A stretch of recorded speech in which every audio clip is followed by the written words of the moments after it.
পৃথিবীতে ভুল বোঝার জন্য অনেকেই আছে, কিন্তু পরিস্থিতি বোঝার জন্য কেউ নেই। জীবনে যাই হয়ে যাক না কেন, উদ্দেশ্য একটাই, শত যন্ত্রণা লুকিয়ে হাসতে হবে। প্রতিবাদ না করে নীরব থাকুন, কারণ নীরবতার চাইতে কঠিন প্রতিশোধ আর কিছু নেই। জীবনে এমন একজন মানুষ খুব জরুরি, যে বোঝাবে, বুঝবে, কিন্তু কখনো ছেড়ে চলে যাবে না। সেই মানুষটা আমার ওপর রাগ করবে, ঝগড়া করবে, কিন্তু কখনো সরে যাবে না। একটা কথা সবসময় মনে রেখো, মিথ্যে বলে যে আজকে সুখ পায়, একদিন সে সত্য বলতে গিয়ে কান্না করবে। ইচ্ছে থাকা সত্ত্বেও কথা না বলতে পারার মতো নির্মম অনুভূতি এই পৃথিবীতে আর কিছু নেই।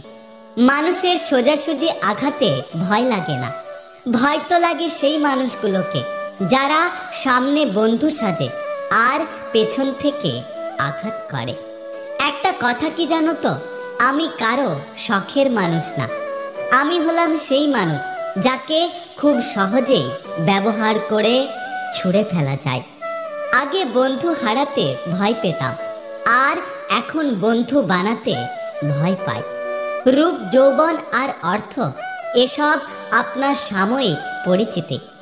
সময়ের সাথে সাথে এগুলো আপনাকে ছেড়ে চলে যাবে, কিন্তু আপনার ব্যবহার হলো আপনার চিরস্থায়ী পরিচয়, যা মৃত্যুর পরেও সকলের স্মৃতিতে থেকে যাবে। পথটা যখন একাই চলতে হবে, তখন পেছনে কি বলল সেটা শুনে লাভ নেই। সারাদিন আমরা মনের সাথে অনেক যুদ্ধ করি, কিন্তু হেরে যায় রাতের অন্ধকারে। শখের জীবন আমারও ছিল, কিন্তু হেরে গেছি আমি পরিস্থিতির কাছে।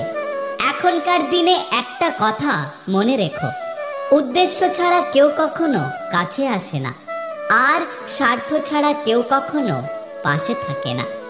আমি একটা সময় খুব বেশি মিশুকে ছিলাম। সময় আমাকে শিখিয়েছে অ্যাটিটিউড রাখতে।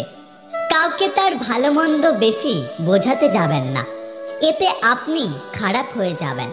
বরং তাকে ছেড়ে দিন। সে যখন ঠকবে বা বিপদে পড়বে, তখন সে এমনিতেই আপনার মূল্য বুঝতে পারবে। মন কোনো ডাস্টবিন নয় যে সেখানে ঈর্ষা, ঘৃণা, রাগ জমা রাখতে হবে। আমাদের মনটা হলো একটা অমূল্য সম্পদে ভরা বাক্স, আর যদি এখানে রাখতেই হয়, তাহলে ভালোবাসা, সুখ আর কিছু মিষ্টি স্মৃতি জমা রাখো।